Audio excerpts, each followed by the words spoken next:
ఈ 5 ఏళ్లలో ఆయన చేసిన వెల్ఫేర్ స్కీమ్స్ కానీ, ఆయన ఆలోచనతో చేసిన అభివృద్ధి కానీ, ఎందుకంటే చాలామంది ఇవాళ అపోజిషన్ పార్టీ వాళ్ళు చెప్తూ ఉంటారు అభివృద్ధి జరగలేదు, చేయలేదు అని. ఎందుకంటే ముఖ్యంగా ఇప్పుడు దాకా మనకు స్వతంత్రం వచ్చిన తర్వాత, ఇప్పుడు స్వతంత్రం వచ్చిన 70 ఏళ్లలో మనకున్నాయి 4 పోర్టులు. ఈయన ముఖ్యమంత్రి అయిన తర్వాత 30,000 కోట్లతో ఆ 4 పోర్టుల్ని ప్రభుత్వమే నిర్మించిన పరిస్థితులు మనం చూస్తూనే ఉన్నాం. అలాగే 9 ఫిషింగ్ పోర్ట్స్, అవి కూడా ఆల్మోస్ట్ 10,000 కోట్లతో నిర్మించడం జరిగింది. ఎందుకంటే మనకున్నది భారతదేశంలో అత్యంత లాంగెస్ట్ కోస్ట్ లైన్ ఉన్న రాష్ట్రం.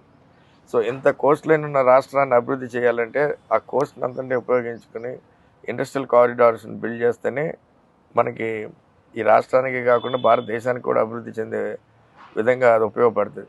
అవన్నీ ఆలోచనలు చేసి ఇవాళ జగన్మోహన్ రెడ్డి గారు ఆ పోర్టులన్నీ కట్టడం కానీ, ఎందుకంటే ఒక్కొక్క పోర్టు వచ్చి ఆల్మోస్ట్ 1,00,000 కోట్లు వ్యాపారం చేసే పొటెన్షియల్ ఉన్న పోర్ట్స్ని ఇప్పుడు ఆయన డెవలప్ చేసింది, ఇంక్లూడింగ్ ఇండస్ట్రియల్ కారిడార్స్తో.